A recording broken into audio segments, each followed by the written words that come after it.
There's a 0% chance that they did anything wrong. Not 90%, not 99%, not 99.9999. There's no decimals. It's 100%.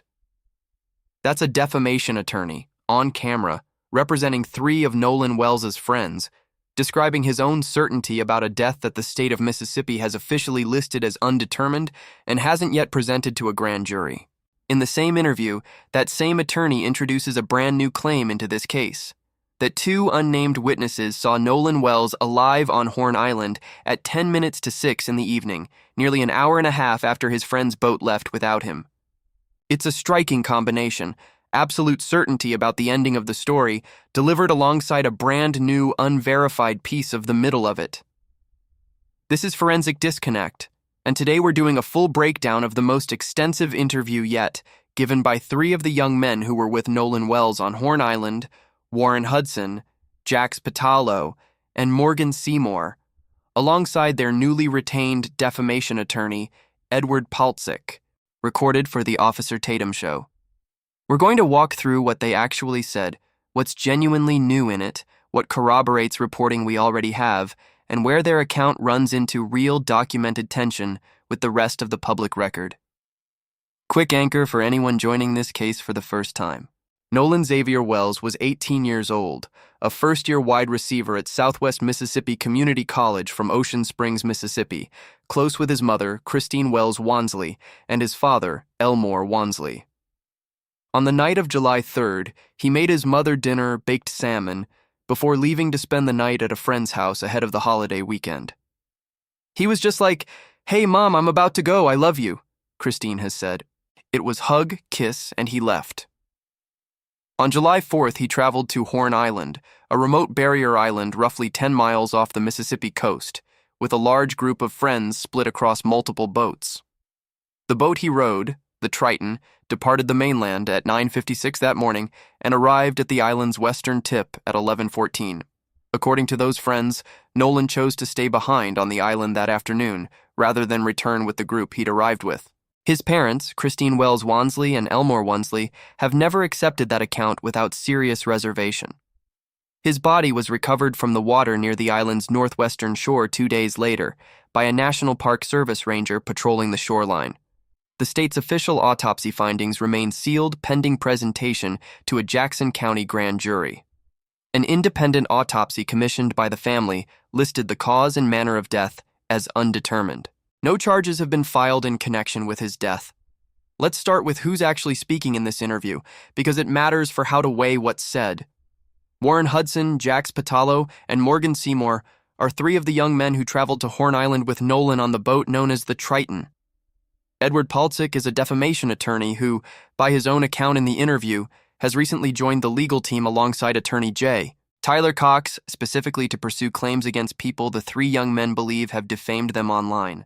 Paltzik has represented high-profile clients in other prominent defamation cases, and he references that experience directly in the interview, presenting it as evidence of his seriousness and credibility. A resume he clearly intends his audience to weigh alongside the substance of what he's actually claiming. Everyone in this interview has a direct personal and legal interest in how this story gets told. That doesn't make what they say untrue.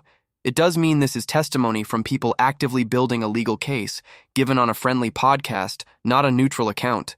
And it should be weighed the way any interested party statement would be weighed in any other context, whether that party is a defense attorney, a prosecutor, or a grieving family's own legal team, none of whom are lying by definition simply because they have a stake in the outcome. It's worth noting, too, that this isn't the first time this particular show has hosted one of these 3 young men. Warren Hudson previously appeared solo on the same program, and WLOX's own timeline of the case specifically references an episode of the Officer Tatum Show podcast released on July 21st, in which the host spoke with Hudson, who echoed earlier accounts that Wells chose to stay behind after the boat began taking on water. That earlier appearance establishes this as a recurring venue for the Friends side of this story specifically, a friendly, sympathetic platform they've returned to more than once as the case has developed, which is worth knowing before treating any single episode as a comprehensive, first-time account. The interview opens with the 3 friends describing what their lives have looked like since Nolan's death, and this part, we think, deserves to be taken seriously regardless of anything else in the interview. One of them describes his life as having hit like a hole, describing constant paranoia about being recognized in public, being spotted, and potentially assaulted, or in his own words, something even worse than a physical confrontation. He describes his previously ordinary life, going to college, hanging out with his friend group the way any young man that age would, as having been completely upended by a single tragedy he insists he had no hand in causing. They describe receiving what they call countless death threats online, threats extending to their parents, siblings, and other family members. One recounts a specific incident at a restaurant where a woman approached him, asked pointed questions, then returned with the earlier interview footage pulled up on her phone to confirm his identity. After which, according to his account, other patrons outside the restaurant told his friends who weren't even part of the group that they were going to kill them.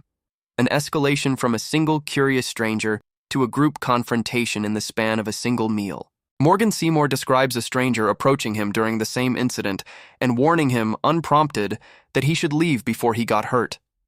A warning delivered by someone with no apparent connection to either side of the dispute. Simply reading the room and concluding things could turn dangerous quickly.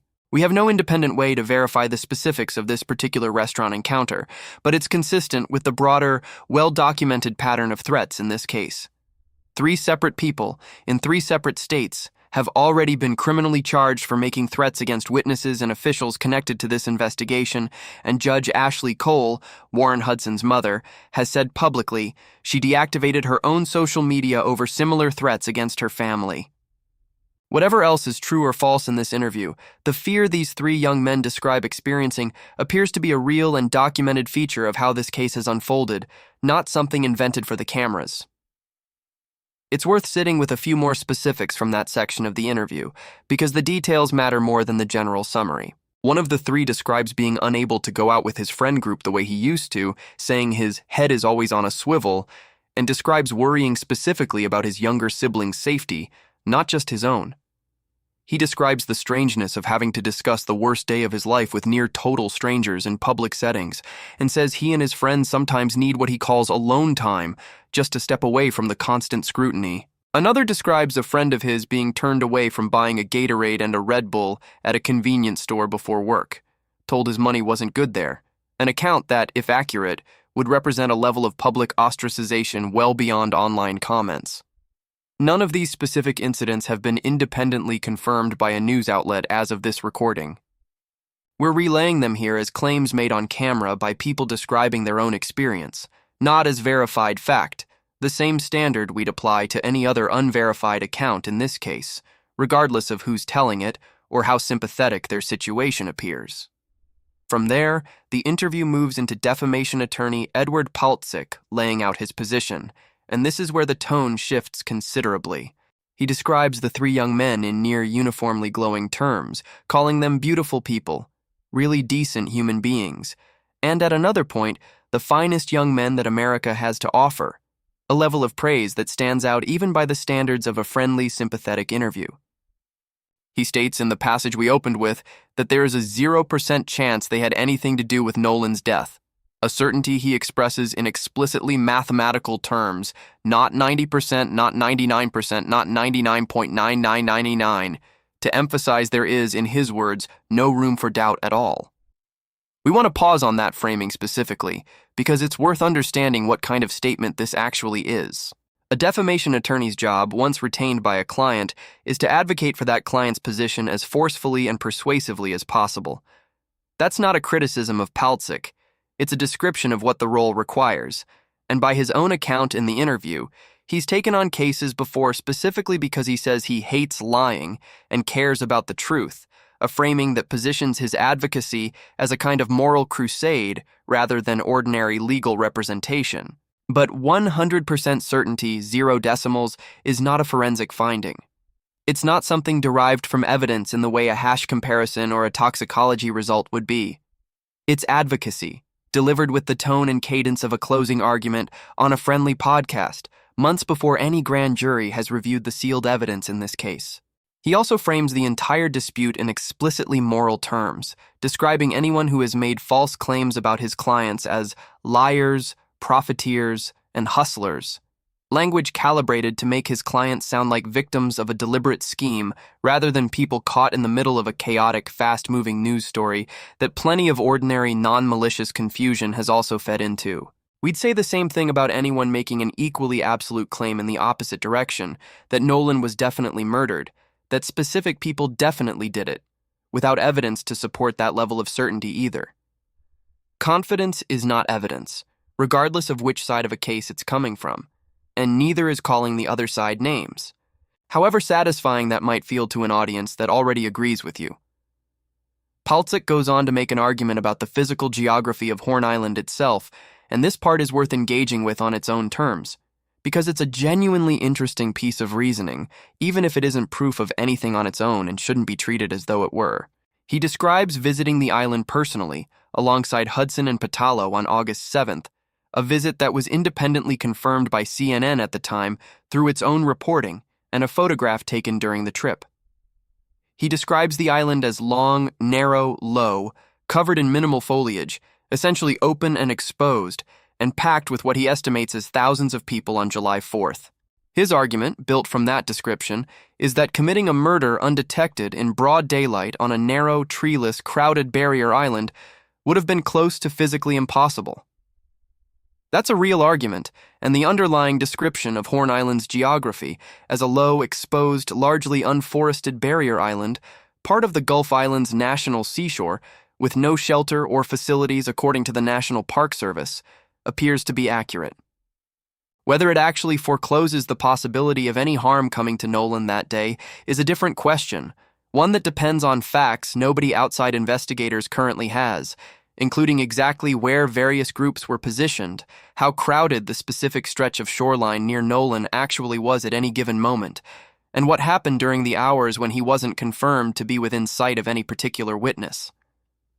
A crowded island makes certain scenarios less plausible. It doesn't on its own rule out every scenario, and we think it's worth noting that this argument, however genuinely interesting, is being offered by someone being paid to make his client's position as compelling as possible, not by an investigator with access to the full evidentiary record. It's also worth noting what this island visit actually was and wasn't, because CNN's own coverage of the August 7th trip adds useful context that the interview itself glosses over. CNN reported that Hudson and Pitalo traveled to Horn Island specifically to investigate the layout and dynamic, and that it remained unclear, even to CNN, exactly how the group intended to conduct what the outlet described as an unofficial investigation. That's a meaningfully different framing than, "We went and confirmed the geography makes this impossible." Two young men and their attorneys walking a beach and forming impressions is not the same process as a forensic reconstruction, with measured distances, documented sightlines, and time-stamped positioning data, and Paltzik's confident description of what that visit revealed compresses a fairly informal outing into something that sounds considerably more rigorous than what CNN's own reporting suggests actually took place. A photo CNN obtained from that trip, showing Paltzik gesturing on the beach next to Hudson, captures something closer to a legal team building talking points for future media appearances than a scientific site survey, however useful the resulting impressions might turn out to be. Now to the most significant new claim in this interview, the one that actually adds something to the public record rather than restating an existing position more forcefully. Paltzik says that two people he describes as very fine, upstanding members of the Ocean Springs community, people he declines to name out of respect for their privacy, told him they saw Nolan Wells at approximately 10 minutes to 6 in the evening on July 4th, roughly an hour and a half after Hudson, Pitalo, and Seymour left the island at 4:30. He describes these two people as having known Nolan for years, says there's no chance they made a mistake, and claims this can be corroborated through other, unspecified witness accounts. Here's where we have to be careful, and where we think a lot of coverage of this case gets sloppy in ways that matter. This is not a brand new claim appearing from nowhere. It echoes something Warren Hudson himself told Brandon Tatum in an earlier appearance on this same show, when he said he'd talked to somebody personally who saw Nolan at 6 in the evening, and separately insisted his group wasn't even the last to see Nolan, describing dozens on dozens on dozens of other boats still around the island when they departed. What's new here is Paltzik attaching a more specific time, 10 minutes to 6 rather than around 6 o'clock, and framing it as coming from two credible community members rather than one second-hand account, a level of specificity that, if it holds up, would represent real forward movement in an otherwise stalled timeline. What hasn't changed is that neither version has been independently verified by a named source, by law enforcement, or by any news outlet that's actually spoken to these alleged witnesses directly. TMZ reported back on July 27th that at least two witnesses who were interviewed by law enforcement told investigators they saw Nolan on the island after the boat left, which sounds like it could be describing the same two people Paltzik is now referencing, or could be describing entirely different individuals. There's no way from the outside to confirm whether these are the same claim being recycled through different messengers or two separate pieces of corroborating evidence.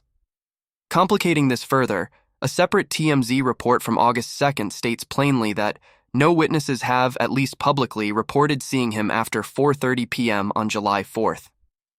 Both of those TMZ reports exist in the public record. They are in tension with each other, and neither has been resolved by anything we've found. Our honest read is that the July 27th claim likely refers to confidential sources speaking to TMZ about interviews conducted by law enforcement, which is different from any of these purported witnesses coming forward publicly, which is what the August 2nd framing seems to be addressing.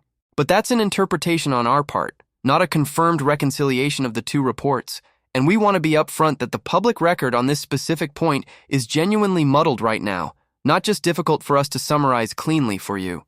If two credible named eyewitnesses eventually go on record confirming they saw Nolan alive and apparently fine at 5:50 in the evening, that would be a meaningful data point, extending the window of his confirmed safety by roughly 90 minutes past what's currently documented, and it would be a genuinely welcome development for anyone hoping this case moves toward clarity rather than further confusion. It would also be worth asking why, in a case that has already featured public statements from Judge Ashley Cole, from Warren Hudson directly, and now from his own attorney, these two specific witnesses have never been named or produced to speak for themselves, more than a month into a case where witnesses on other sides of this story, family members, other friends, forensic experts, have been willing to put their names on their accounts. That's not an accusation that the claim is false.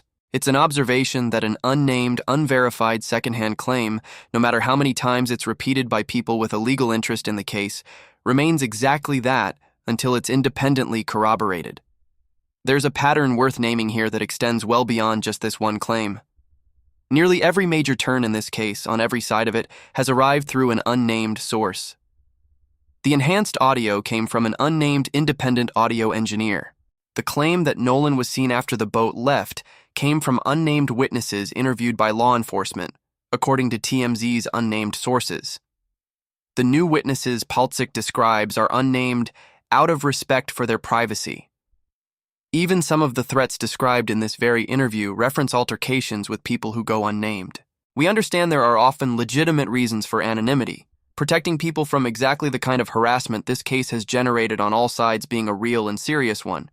And we're not suggesting anonymity itself is evidence of dishonesty. But the cumulative effect of a case built almost entirely out of anonymous sourcing, repeated and amplified across dozens of channels, each treating the previous unnamed claim as though it were an established fact simply because enough people have now repeated it, is a story that feels, at every turn, one step removed from anything an ordinary viewer could actually verify themselves. That's not a flaw unique to Paltzik's claim specifically. It's close to the defining feature of how this entire case has been covered, on every side, for over a month now. There's a smaller, more easily verifiable detail in this interview worth flagging too, because it adds useful precision to the timeline we've covered in prior episodes and gives us something concrete to check, rather than just another claim to weigh. Jax Pitalo describes the day's events by name for the first time in detail we've seen. That it was specifically a friend named Wyatt Pyron who placed the emergency call to Cito when the Triton began taking on water, and that despite that call, Cito never actually towed the boat back. Instead, a different friend in a separate boat nearby saw what was happening and towed them himself before Cito's boat arrived. That's a small operational detail, but it's the kind of specific, checkable claim that's easier to corroborate or contradict than a broad assertion of innocence. and it's consistent with the general shape of what's previously been reported about that call. It's also a reminder that a case this heavily covered still has basic operational facts: who exactly called for help, who exactly towed the boat, that hadn't been laid out with this level of specificity in public reporting until this particular interview. The interview also touches directly on the disputed enhanced audio recording, the one we walked through in detail in a recent episode dedicated entirely to the forensic dispute over that file.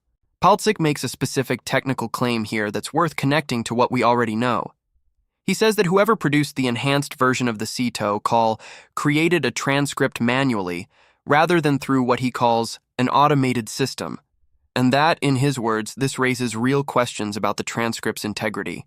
That claim lines up closely with what digital forensics expert Robert Freed told NewsNation and Nancy Grace's panel after actually comparing the original and enhanced files: that his team's purpose-built forensic transcription software run against both recordings did not surface anything resembling the disputed phrases people believe they hear. Is he dead? You killed him? And the rest. Two separate sources, one a forensic examiner with no apparent stake in this specific legal dispute, the other an attorney explicitly representing the friend's interests, have now independently arrived at versions of the same underlying point: that the viral transcript attached to the enhanced audio doesn't appear to have been generated through a rigorous, verifiable process. That convergence matters, even though it's coming from people with very different incentives for saying it. It's worth explaining a little more of what that CTO call actually contained, according to CNN's own review of the original file, because it adds useful texture to Pitalo's account in this interview. CNN reported that in the audio it obtained directly from the Mississippi Department of Marine Resources, a teenager tells the dispatcher a pump had stopped working and the boat was sinking, specifies they were in 31 feet of water, and says he wants to get this boat unsank and towed back. When asked how many people were aboard, he says like 7, and confirms none of them are 21, meaning no adult with a legal drinking age was present on the boat at the time of the call. Notably, CNN's own reporting says the audio file it received did not include a timestamp at all, which is a small but meaningful detail on its own. Even the outlet, with arguably the most direct access to the original recording, couldn't independently pin down exactly when that call was placed, relying instead on separate GPS and departure data to reconstruct the surrounding timeline. That detail, no adults aboard the boat itself during the emergency call, sits in some tension with Paltzik's separate claim, made elsewhere in the interview, that the earlier video showing what may have been Nolan boarding a boat that day included a couple of older adults aboard. Those two claims aren't necessarily contradictory, since they may describe different boats at different times. But it's exactly the kind of detail that a fuller, independently verified timeline, rather than a friendly interview, would need to sort out with precision. We also want to note something about the interview's structure itself, because it shapes how the claims inside it should be read. This wasn't an adversarial interview, in the sense that a journalist with no stake in the outcome might have questioned Paltzik's certainty, asked why the two witnesses remain unnamed, or pressed on the apparent contradiction in TMZ's own reporting about public versus confidential witness accounts. It was, by its own admission, a friendly, sympathetic conversation on a show that had already featured Warren Hudson once before, under similarly favorable conditions, complete with a mid-interview reminder to the audience to like, subscribe, and join the show's membership program, a detail that underscores this was produced, at least in part, as engagement-driving content for an established audience, not as an independent journalistic inquiry into unresolved questions. That doesn't make anything said in it false. It does mean the interview functioned more as a platform for the friend's side to state its case clearly and at length than as an independent effort to test that case against available evidence, and it should be watched and cited with that context in mind. Where the interview becomes harder to evaluate as straightforward fact is in its account of how this case became a national story in the first place. Jax Pitalo says he wishes Christine hadn't gone public from the get-go, specifically criticizing her for posting a photo showing him, Morgan, another friend, and Nolan together on the boat, and for stating publicly that Nolan had been with Warren and another young man before he disappeared.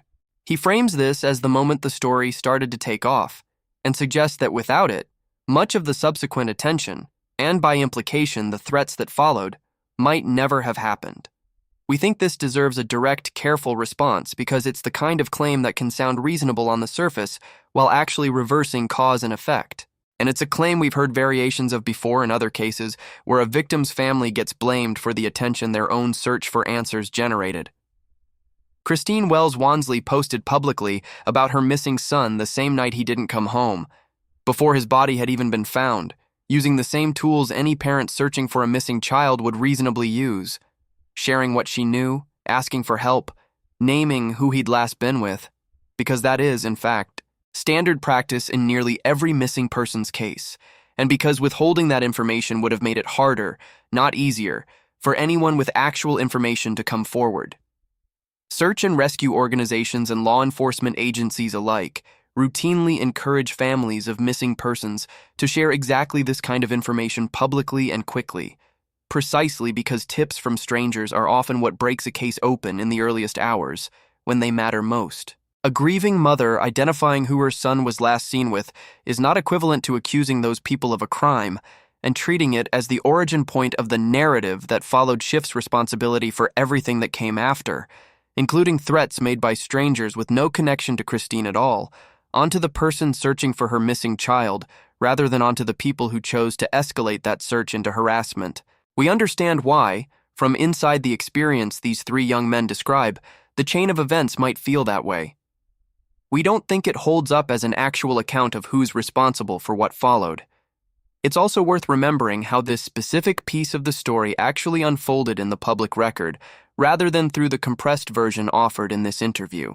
Christine's initial public statements, in the days immediately after Nolan went missing, were focused overwhelmingly on finding her son, not on assigning blame.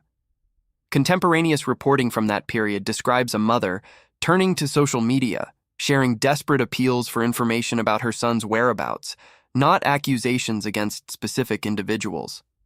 The Marine Patrol's own police report, not anything Christine posted, is what first documented that Nolan's friends said he'd been left in the company of an unknown female. The photo Pitalo references, showing Nolan smiling with his arm around his friends, was in fact widely circulated, but its meaning was contested from the moment it appeared.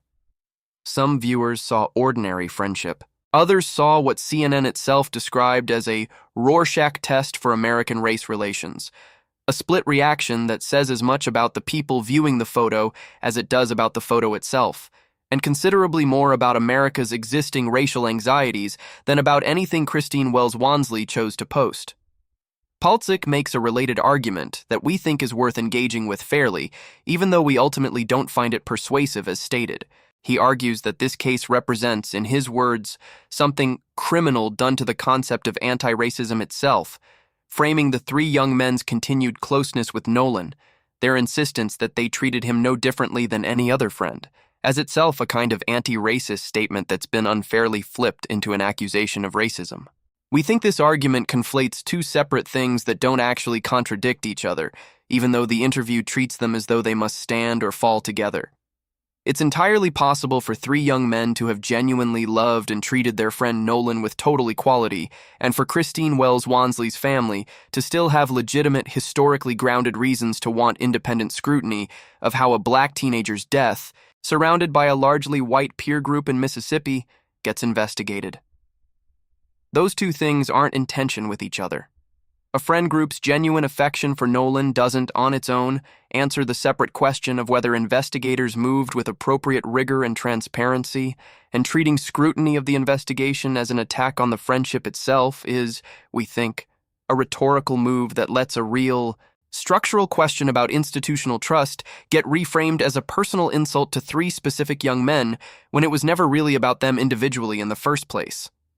Ben Crump himself has made this exact distinction explicitly in comments that stand in direct tension with how Paltzik frames the racial dimension of this case. Crump has said the family's distrust isn't rooted in a belief that these three specific young men are guilty. It's rooted in what he's described as a documented history of black deaths in Mississippi, receiving less rigorous investigation than white deaths, citing the state's history dating back to Emmett Till. Crump has been explicit that he's never accused Hudson, Pitalo, or Seymour by name of causing Nolan's death.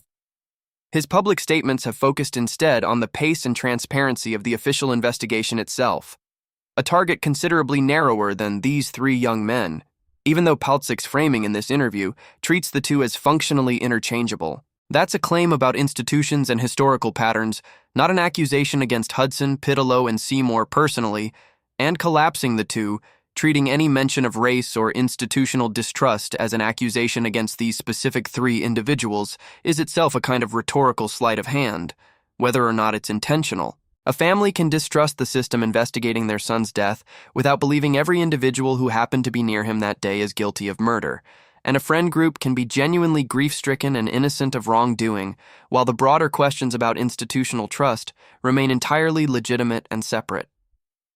This case has now generated its own small ecosystem of secondary disputes, layered on top of the original unanswered question of how Nolan Wells actually died.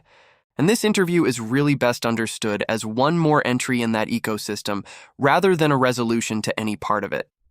There's the dispute over the audio, which we walked through in detail in a previous episode. There's the dispute over who was seen where and when, which this interview has now added a new, unverified chapter to.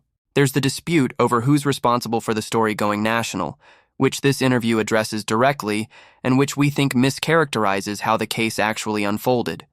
There's a dispute, largely unspoken in this specific interview, but very present elsewhere in this case's coverage, over whether race played any role in how quickly or slowly investigators moved. Each of these disputes has its own defenders, its own unnamed sources, and its own confident voices insisting the matter is settled. None of them, on their own, answers the central question a grand jury will eventually be asked to consider. And stacking confident claims about secondary disputes on top of each other doesn't add up to an answer about the central one, no matter how many of them accumulate. It's tempting, watching an interview like this one, to pick a side based on which set of claims feels more emotionally persuasive, the fear and exhaustion described by three young men who say their lives have been upended, or the grief and distrust described by a mother who has spent over a month fighting for information about how her son died. We don't think either emotional register, however genuine, should function as a substitute for evidence. Fear is not proof of innocence. Grief is not proof of foul play. Both are real, human responses to a genuinely terrible situation, and both deserve empathy, but neither one, on its own, tells us what actually happened on Horn Island between 3 p.m.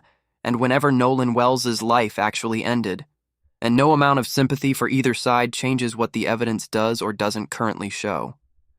It's worth adding that this same principle cuts against overconfident narratives in the other direction too. A viewer's own anger or grief on Nolan's behalf, however justified, doesn't turn an unverified claim of murder into a documented fact any more than Paltzik's confidence turns an unverified claim of innocence into one. There's also a version of this story, largely absent from the interview itself, that's worth naming directly.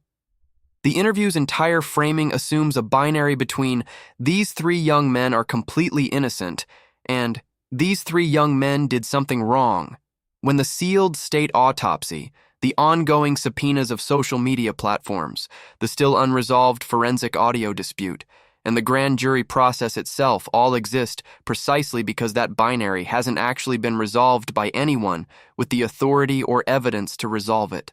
Paltzik's 0% framing forecloses a range of other possibilities entirely, including scenarios where nobody in this specific friend group did anything wrong at all.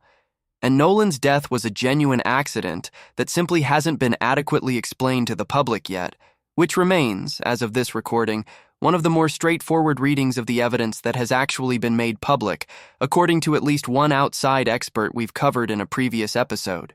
It also forecloses scenarios somewhere in between total innocence and direct culpability, situations involving negligence, poor decisions made by teenagers in a chaotic moment, or simple bad luck compounded by a slow, secretive investigation, none of which would necessarily make anyone a murderer, and none of which Paltzik's mathematically absolute framing leaves any room to even consider. We want to end this the way we try to end most episodes on this case, by being precise about where that leaves us. Warren Hudson, Jax Pitalo, and Morgan Seymour appear to be experiencing genuine, serious threats and harassment. That part of their account is corroborated by the broader documented pattern of threats in this case, and deserves to be taken at face value. Their attorney's claim of absolute 0% doubt certainty about their innocence is advocacy, not forensic finding, and should be weighed as such, the same way we'd weigh an equally absolute claim of certain guilt from anyone on the opposite side of this case. Their new claim about a 5:50 p.m.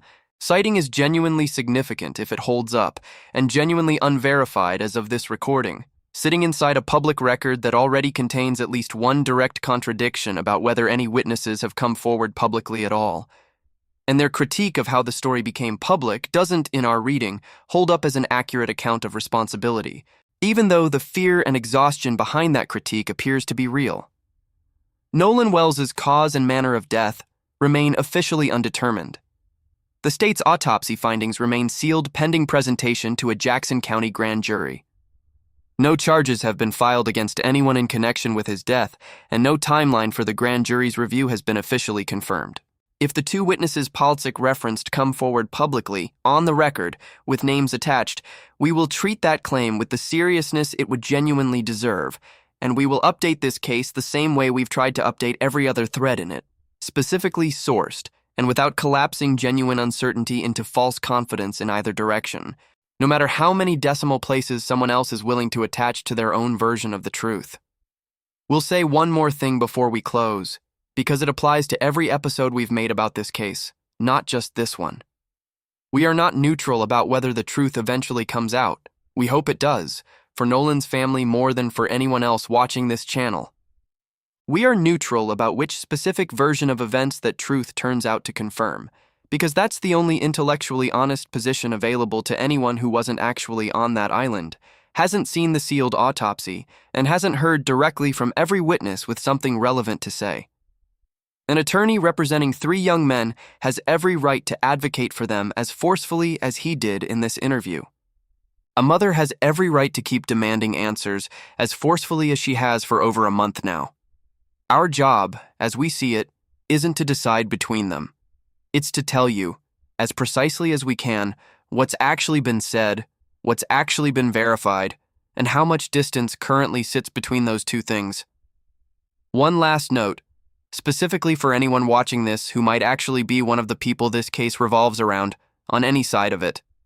This channel has, from the beginning, tried to treat every named person in this story, Nolan, his parents, his friends, the officials handling the investigation, as a real person whose life extends beyond this case, rather than as a character in a drama built for engagement. That applies to Warren Hudson, Jax Pitalo, and Morgan Seymour, just as much as it applies to Christine Wells Wansley.